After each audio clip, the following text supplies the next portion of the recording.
नमस्कार, मैं हूं पूनम बे से प्रमुख हलचल। प्रभारी मंत्री प्रदीप जायसवाल ने ली जिला योजना समिति की बैठक। सिटी हलचल ने जिले की खनिज संपदा के दोहन पर प्रभारी मंत्री से मांगा जवाब।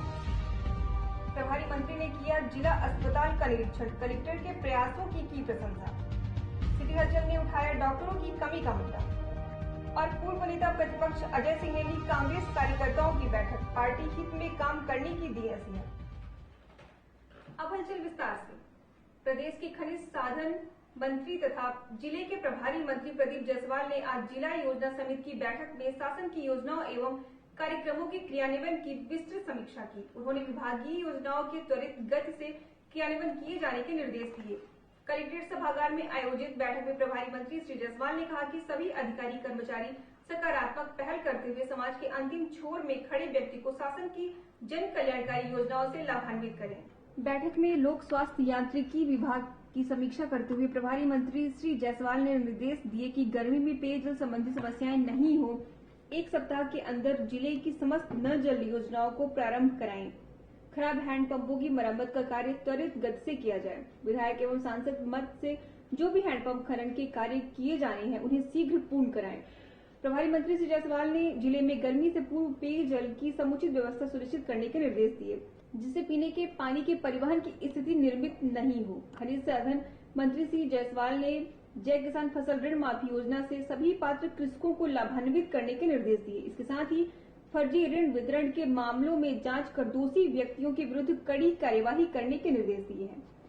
सॉयल हेल्थ कार्ड योजना की समीक्षा करते हुए प्रभारी मंत्री ने क्लस्टरों में कार्यक्रमों का आयोजन कर किसानों को कार्ड की उपयोगिता तथा उनके कृषि में सही उपयोग के विषय में शिक्षित करने के निर्देश दिए हैं। उन्होंने इन कार्यक्रमों के विषय में जनप्रतिनिधियों को अवगत कराने के भी निर्देश दिए हैं। स्वास्थ्य विभाग की समीक्षा करते हुए प्रभारी मंत्री ने जिले की स्वास्थ्य व्यवस्थाओं में सुधार के निर्देश दिए हैं। उन्होंने कहा कि चिकित्सकों की उपलब्धता के लिए शासन स्तर पर प्रयास किए जा रहे हैं। शीघ्र ही जिला चिकित्सालय, सामुदायिक स्वास्थ्य केंद्रों एवं उप स्वास्थ्य केंद्रों में चिकित्सकों की भर्ती की जाएगी। बैठक में सांसद रीति पाठक, विधायक विधानसभा क्षेत्र सीधी केदारनाथ शुक्ल, अध्यक्ष नगर पालिका सीधी देवेंद्र सिंह, अध्यक्ष जनपद पंचायत सिहावल श्रीमान सिंह, वन मंडलाधिकारी ब्रिजेन झा, अतिरिक्त पुलिस अधीक्षक सूर्यकांत शर्मा, अपर कलेक्टर डीबी वर्मन, उपखंड अधिकारी गोपत बनास, केपी पांडे सहित जन प्रतिनिधिगण एवं अधिकारी उपस्थित रहे। 22 फरवरी को जिले के प्रवास पर आए मध्य प्रदेश के खनिज संसाधन मंत्री एवं जिले के प्रभारी मंत्री प्रदीप जायसवाल और पंचायत और ग्रामीण विकास मंत्री कमलेश्वर पटेल का उच्च विश्राम गृह में कांग्रेस कार्यकर्ताओं ने जोरदार स्वागत किया। सुबह के बाद सिटी हलचल ने जिले के प्रभारी और मध्य प्रदेश के खनिज मंत्री से बात करते हुए उनसे जिले की खनिज संपदाओं के दोहन के बाद जिले का विकास नहीं किए जाने पर जवाब मांगा गया, जिस पर उन्होंने कहा कि हम जल्द ही विभाग की राशि इस जिले के विकास के लिए उपलब्ध कराएंगे। इसके साथ ही जिले के प्रभारी मंत्री ने सिटी हलचल के पूछे गए सवालों के जवाब दिए। सर, इस जिले में आप पहली बार आए हैं, हम आपका अपने चैनल की तरफ से स्वागत करते हैं। सर, 15 वर्षों तक बीजेपी का मध्य प्रदेश में शासन था। सीधी जिले में उन्होंने खनिज संपदाओं का भरपूर दोहन किया, लेकिन उसके बदले में सीधी जिले का विकास नहीं किया। क्या कहना चाहेंगे सर आप? देखिए, 15 साल के शासन में जो कुछ भी हुआ सभी को मालूम है, मीडिया को भी मालूम है, जनता को भी मालूम है। और यही कारण है कि जो बदलाव हुआ है पूरे प्रदेश की जनता ने बदलाव इसी कारण से किया है। अब इसको अवैध उत्खनन और उसमें जिस तरह से लूट खसोट हुई है, जैसे अंग्रेजों ने आके लूट खसोट किए थे, उसी तरह से बड़ी निर्दयता के साथ पार्टी की जो नीति जो बनी सरकार की, खनिज नीति खासकर, वो अपने परिवार अपने पार्टी के हिसाब से बनी। क्या भाई, क्या साला, क्या बहन, सब ने मिलके उनके जो नेता थे बड़े बड़े, वो नेता चाहे राजस्थान के हों, आजू बाजू के प्रदेश के नेता भी आए और बहुत निर्दयता से लूटा, जिसका लाभ प्रदेश के खजाने को नहीं मिल रहा, जिसका जो लाभ मिलना था वो नहीं मिला, ना ही हमारे प्रदेश के युवाओं को मिला। तो इस तरह से लूट तो हुई है और उस लूट का फायदा जब सरकार को नहीं मिला तो उसको उस लूट जो हमारा खनिज संपदा है उसका लाभ सरकार को भी नहीं मिला। और जैसे सीधी की बात कर रहे हो आप, तो वास्तव में सीधी को भी नहीं मिल पाया। सर, आप क्या प्रयास करेंगे? सीधी में भरपूर खनिज संपदाएं हैं तो उनका सही उपयोग हो और इस जिले को उसका लाभ मिले। जो चीज जहाँ की है उसको जहाँ पेड़ लगा है तो फल भी वहीं के लोगों को मिलना चाहिए, छाँव भी उसी के लोगों को मिलना चाहिए। हम प्रयास करेंगे। मंत्री जी, साजिश के तहत जनता को भ्रम पैदा करने के लिए, चुनाव जीतने के लिए ये पंचायत को देने का ऐलान किया गया। लेकिन ये बहुत सोची समझी साजिश है। पंचायत के पास क्षमता नहीं है, पंचायत के पास साधन नहीं है। और आज आप देख रहे हैं कि सारी खदानें सिर्फ नाम पंचायत का, बोर्ड पंचायत का है, लेकिन दुकान में कौन बैठ रहे हैं? वही बाहुबली लोग, वही जनबली लोग जो बीजेपी 15 साल काम किए हैं, वही लोग काम कर रहे हैं। सर, आप कैबिनेट मंत्री हैं, क्या आप इस फैसले को वापस करेंगे? आपने अगर कल ध्यानाकर्षण देखा होगा जो लगा था, ध्यानाकर्षण में मैंने इस बात को कहा है कि इनकी एकाधिकार को इनका समाप्त करना है और पंचायत को जो जिस प्रकार से बोर्ड लगा के लूट की जाए उसको भी। और मेरे जवाब में माननीय हमारे नेता प्रतिपक्ष भार्गव जी भी खड़े हुए थे।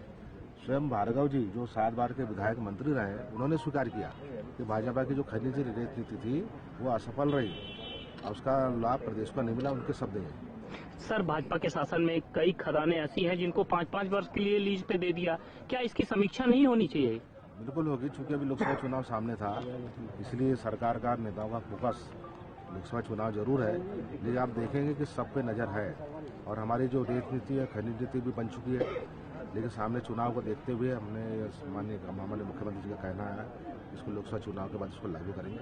बहुत जनहित की नीति है और वो नीति अगर लागू हो गई तो उसका फायदा प्रदेश के युवाओं को, स्थानीय लोगों को मिलेगा। पंचायत के खाते में पैसा जाएगा, सरकार के खाते में पैसा जाएगा और जनता को सस्ते दर पर रेत मिलेगी। सर, आप इस जिले के प्रभारी मंत्री हैं, छिंदवाड़ा के कमलनाथ मॉडल को, विकास मॉडल को क्या आप इस जिले में लागू करेंगे? लागू होना भी चाहिए। जिस प्रकार से छिंदवाड़ा में माननीय कमलनाथ जी ने वहाँ के स्थानीय लोगों को रोजगार देने के लिए बहुत सारे उद्योग धंधे लगाए, कारखाने लगवाए और खनिज आधारित उद्योग भी वहाँ लगा हुआ है, पावर प्लांट लगा हुआ है। उसी प्रकार से दूसरी किसानों को पर्याप्त मात्रा में बिजली और पर्याप्त पानी, वो किसान चाहे 3 किलोमीटर ऊपर पहाड़ी में रह रहा हो या 5 किलोमीटर अंदर नीचे रह रहा आधार तल में, वहाँ भी बिजली पानी की व्यवस्था है। वहाँ पर्याप्त अच्छी खेती हो रही है, 12 खेती हो रही है, तो वहाँ का किसान संपन्न है, युवाओं को रोजगार मिल रहा है। ये 2 चीज है जिससे पूरे प्रदेश के उस क्षेत्र का विकास दिखता है। आज ये मॉडल निश्चित रूप से पूरे प्रदेश में लागू होना चाहिए, सीधी में भी लागू। सर, सीधी जिले में सिंचाई परियोजनाएं चल रही हैं, बीजेपी के शासनकाल से 15 वर्षों से चल रही है, आज तक पूरी नहीं हुई। सर, उसमें व्यापक भ्रष्टाचार हो रहा है, क्या इनकी जांच करवाएंगे आप? अभी मैंने देखा शायद यहाँ बाढ़ सागर परियोजना चल रही है, कुछ काम भी शायद चल रहा है। अब मैंने देखा, चूंकि मैं पहली बार यहाँ पर आया, मैं सब जानकारी, गुलाब सागर है, बाण सागर है, और आपसे भी काफी महत्वपूर्ण जानकारी मुझे मिली आज। तो चूंकि मैं भी देखिए इंजीनियर हूँ और खिलाड़ी भी हूँ और राजनीति में मैंने बहुत संघर्ष किया है, ये सारी चीज़ों का निचोड़ से मेरा जो अनुभव बोलता है, मैं निश्चित रूप से यहाँ लोगों को पढ़ने का प्रयास कर रहा हूँ, यहाँ की समस्याओं को पढ़ने का प्रयास कर रहा हूँ और जो संभव हो सकता है माननीय मुख्यमंत्री जी से, सरकार से यहाँ पर काम करने का मेरा प्रयास रहेगा। और जो भी भ्रष्टाचार की जो बात कर रहे हैं आप, गलत काम हो रहा है, ये सब राजनीतिक संरक्षण के चलते हुआ है। तो आप ये तय मान के चलें कि सरकार कमलनाथ जी की बन गई है, कांग्रेस की सरकार है, तो ये संरक्षण तो समाप्त हो गया लगभग। बाकी सुधार बहुत जरूरी, अंदरूनी सुधार जरूर होगा, लेकिन संरक्षण के बारे में निश्चित रूप से कह सकता हूँ कि ऐसे गलत काम करने वालों को, भ्रष्टाचार करने वालों को, चाहे वो किसी भी पार्टी का हो, है ना, किसी भी पार्टी का हो, किसी भी गुट का हो, ये उनको संरक्षण बिल्कुल नहीं दिया जाएगा। इस बात की जरूरत है। प्रदेश के खनिज साधन मंत्री एवं जिले के प्रभारी मंत्री प्रदीप जायसवाल तथा पंचायत एवं ग्रामीण विकास मंत्री कमलेश्वर पटेल ने जिला चिकित्सालय का निरीक्षण अवलोकन किया। कलेक्टर अभिषेक सिंह ने जिला चिकित्सालय की व्यवस्थाओं में सुधार के लिए किए जा रहे कार्यों से अवगत कराया। प्रभारी मंत्री ने जिला चिकित्सालय में किए जा रहे कार्यों के लिए कलेक्टर की सराहना की। प्रभारी मंत्री ने कहा कि जिले के स्वास्थ्य सुविधाओं में विस्तार के लिए धन की कमी नहीं होगी। जिला खनिज प्रतिष्ठान के माध्यम से पर्याप्त धन राशि उपलब्ध कराई जाएगी। उन्होंने कहा कि डॉक्टरों की पदस्थापना के लिए शासन स्तर पर प्रयास किए जा रहे हैं, जिसमें चिकित्सकों की उपलब्धता सुनिश्चित हो सकेगी। प्रभारी मंत्री ने अस्पताल प्रबंधन में सुधार के निर्देश दिए हैं, जिससे चिकित्सालय व्यवस्थित रूप से संचालित हो सके। चिकित्सालय परिसर साफ एवं स्वच्छ रखें, इससे लोगों की इच्छा शक्ति में वृद्धि होती है, जिससे वे शीघ्र स्वस्थ होते हैं। इस अवसर पर उन्होंने मरीजों एवं उनके परिजनों से स्वास्थ्य सेवाओं के विषय में जानकारी प्राप्त की। उन्होंने मुख्य चिकित्सा एवं स्वास्थ्य अधिकारी तथा सिविल सर्जन को लोगों को बेहतर स्वास्थ्य सुविधाएं उपलब्ध कराने, निःशुल्क इलाज, जांच तथा दवाइयां प्रदान करने के निर्देश दिए। इस अवसर पर अतिरिक्त पुलिस अधीक्षक सूर्यकांत शर्मा, उपखंड अधिकारी गोपत बनास, केपी पांडे सहित चिकित्सकीय स्टाफ उपस्थित रहा। जिला अस्पताल के निरीक्षण के बाद सिटी हलचल ने जिले के प्रभारी मंत्री से जिला अस्पताल में डॉक्टरों की कमी का मुद्दा उठाया। जिस पर प्रभारी मंत्री ने कहा हमारी जल्द बैठक होने वाली है जिस पर हम चर्चा करेंगे। सर, आज आपने जिला अस्पताल का निरीक्षण किया है। आपकी सरकार आने के बाद जिले के कलेक्टर ने 1.5 महीने में इस अस्पताल का पूरी तरह से कायाकल्प कर दिया। सर, आपने सारी चीजों को देखा है। हमारा सवाल सिर्फ आपसे सिर्फ एक है सर, ये मंदिर स्वास्थ्य का तैयार हो गया है, इसमें डॉक्टर रूपी भगवान आने की कमी है। अब उसके लिए आप क्या प्रयास करेंगे? हमारा पहला प्रश्न आपसे ये है। देखिए, मैं सीधी आने के पहले ही बहुत सारे पत्रकारों से बात हुई थी, मैंने हॉस्पिटल के बारे में बताया था और मैंने सबको इसीलिए मैंने इसका आज यहाँ पर हमने देखने का प्लान किया था। हॉस्पिटल बहुत पुराना हॉस्पिटल है, जैसा उनकी अपेक्षाएँ थी बदलाव के बाद कलेक्टर साहब भी नया यहाँ पर आए, इस बदलाव का फायदा जैसे जनता चाहती थी उस बदलाव का फायदा जनता को मिल रहा है और इसमें अंदर इसको बनाने का प्रयास किया गया, प्रयास चल भी रहा है। बहुत अच्छा बिल्डिंग अच्छी बनी है इसमें और इसमें नो डाउट कि हमारे कलेक्टर साहब का इसमें योगदान इस बात का बहुत ज़्यादा रहा कि इसके सही इसको बनाने के लिए हमें सबको जोड़ने का प्रयास किया और जिसकी जो क्षमता थी उसकी क्षमता का उपयोग करते हुए यहाँ उसका उपयोग किया है और जो शेष काम रह गया अभी काम चल रहा है अभी इसका हमारे जो खनिज विभाग का डीएमएफ फंड रहता है उससे भी आज जिला समिति की बैठक में लगभग 2.5 करोड़ रुपये आज हमने साफ करने के दिया है। ये काम चलता रहेगा। बड़ा सवाल इसके अंदर की व्यवस्था की जो बता रहे थे मंदिर बनेगा, पुजारी की जरूरत है, भगवान की भी जरूरत है, उसके लिए भी मीटिंग में बहुत देर चर्चा हुई आज। उसमें मैनेजमेंट की कुछ कमी थी, उसके लिए भी हमने कलेक्टर साहब को निर्देशित किया है कि यहाँ पर एक अधिकारी को डॉक्टर को साथ रख के यहाँ का जो अंदर का जो मैनेजमेंट है, डॉक्टर तो अच्छा है लेकिन डॉक्टरी करना अलग चीज़ है और हॉस्पिटल को चलाना जो व्यवस्था होती है मैनेजमेंट उसकी कमी है यहाँ पर और जो डॉक्टरों की कमी है उसके लिए भी आज हमें जो देखते गए आने वाले समय पर जैसे अवसर मिलता है जहाँ पर डॉक्टरों की कमी है, स्टाफ की कमी है, उसको भी हम दूर करने का प्रयास करें। सर, आज आपका ये पहला दौरा है, इसके बाद फिर आपका दौरा बनेगा और सरकार आपकी है। कलेक्टर साहब जिले के लिए काफी प्रयास कर रहे हैं, आते इन्होंने जनता को काफी काम दिखाया, अपेक्षाएं बहुत हैं, आप लोगों का मार्गदर्शन है, संरक्षण है। साहब ने कुछ पार्क और कुछ अन्य चीजों को चिन्हित किया है लेकिन जिले में फंड की कमी है। नहीं, हमारी बात हो चुकी है। ये पार्किंग देखे आपने, इतनी बढ़िया पार्किंग बनी है और चारों तरफ जो चित्रकारी की यार पेंटिंग उसको भी हमारे जो मरीज आते हैं एक सकारात्मक सोच उनकी बनी हुई हॉस्पिटल में और अंदर से उनकी इच्छा शक्ति बनी हुई जीवन के प्रति नजरिया बनता है जो माहौल से उसका फायदा मिलेगा और इसके अंदर गार्डन की बहुत जरूरी है। तो इसमें फंड की कमी कभी नहीं जाएगी क्योंकि हमारे पास झाला जी में खनिज मंत्री भी हूँ और इसका जो डीएमएफ फंड रहता है वो इन्हीं आवश्यक सेवाओं के लिए हमने रखा है और जहाँ भी ऐसा मीटिंग में जरूर बात आएगी और डॉक्टर हमारे कलेक्टर साहब जैसा भी यहाँ के लिए कहेंगे हमारे मंत्री जी भी बने तो यहाँ फंड की कमी कभी नहीं आएगी।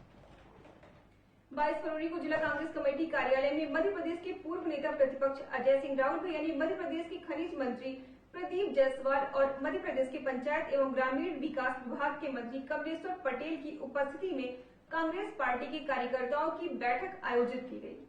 बैठक में जिला कांग्रेस कमेटी ने स्वागत किया। कांग्रेस कमेटी की बैठक में सबसे पहले कार्यकर्ताओं को अपनी बात रखने का मौका दिया गया, जिसके दौरान कांग्रेस कार्यकर्ताओं ने पार्टी के पदाधिकारियों की कमियों पर जमकर गुस्सा प्रकट किया और कहा कि नेता छोटे कार्यकर्ताओं की उपेक्षा करते हैं और गुटबाजी को बढ़ावा देते हैं। बैठक के दौरान सभी कार्यकर्ताओं ने अजय सिंह राउत भैया से सीधी जिले से लोकसभा चुनाव लड़ने की अपील की। बैठक के दौरान मंत्री श्री कमलेश्वर पटेल ने कहा कि हमें मिलकर चलना होगा, पुरानी बातें भूलनी होगी, तभी पार्टी मजबूत होगी। बैठक में जिले के प्रभारी मंत्री ने कहा कि कांग्रेस जलों को पुरानी हार भूलकर नए सिरे से काम करना होगा। आगे उन्होंने कहा कि अब प्रदेश में हमारी सरकार है, हम चुनाव नहीं हारेंगे। बैठक में कार्यकर्ताओं को संबोधित करते हुए अजय सिंह राहुल ने कहा कि हमने जिन पर विश्वास किया उन्होंने हमें धोखा दिया। आगे उन्होंने कहा कि आज कार्यकर्ता एक दूसरे की टांग खींचने में लगे हैं, ऐसे में हम कोई चुनाव कैसे जीत सकते हैं। अजय सिंह राहुल ने कहा कि हमें जानकारी है कि जिले की पार्टी का काम तिराहे की दुकान पर चलाया जा रहा है, जो नहीं होना चाहिए। आगे उन्होंने कार्यकर्ताओं को पार्टी हित में काम करने की नसीहत दी। बैठक में बड़ी संख्या में लोग मौजूद थे। चुनाव के उम्मीदवार मध्य प्रदेश का मुख्यमंत्री कमलनाथ जी और प्रदेश अध्यक्षों हैं और इनके नेता हमारे साथ राहुल गांधी जी नहीं हुआ, लेकिन बात क्या हो रही कि बहुत सारे लोग आपस बात रखते हैं और बड़े विस्तार से भाई जायसवाल जी सरकार की तरफ से तकलीफ बताई कि 2 महीना में क्या हो सका नहीं हो सका, लेकिन आने वाले समय में हर एक कार्यकर्ता की सुनी गई और यह महसूस हुई कि कांग्रेस पार्टी की सरकार अपना की सरकार ही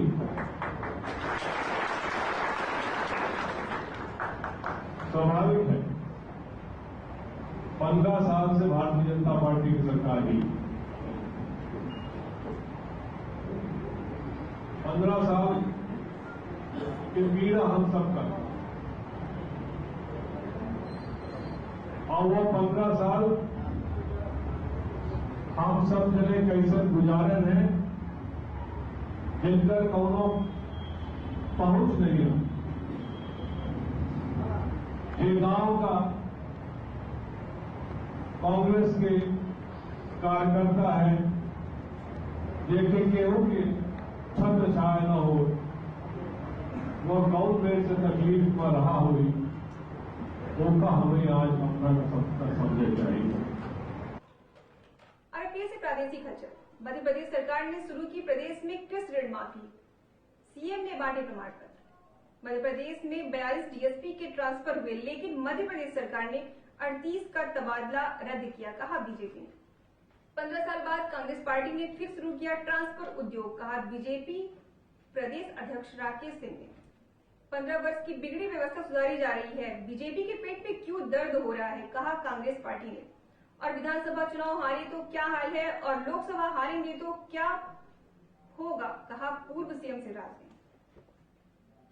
और अब से राष्ट्रीय हलचल।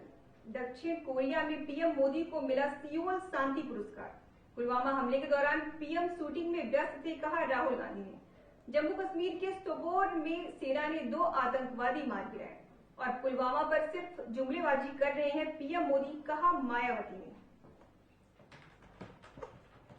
और से प्रमुख हलचल। प्रभारी मंत्री प्रदीप जायसवाल ने ली जिला योजना समिति की बैठक। सिटी रजनी ने जिले की खनिज संपदा के दोहन पर प्रभारी मंत्री से मांगा जवाब। प्रभारी मंत्री ने किया जिला अस्पताल का निरीक्षण, कलेक्टर के प्रयासों की प्रशंसा। सिटी हलचल ने उठाया डॉक्टरों की कमी का मुद्दा। और पूर्व नेता प्रतिपक्ष अजय सिंह ने ली कांग्रेस कार्यकर्ताओं की बैठक, पार्टी हित में काम करने की दी नसीहत। तो ये थी आज की खास हलचल। नमस्कार।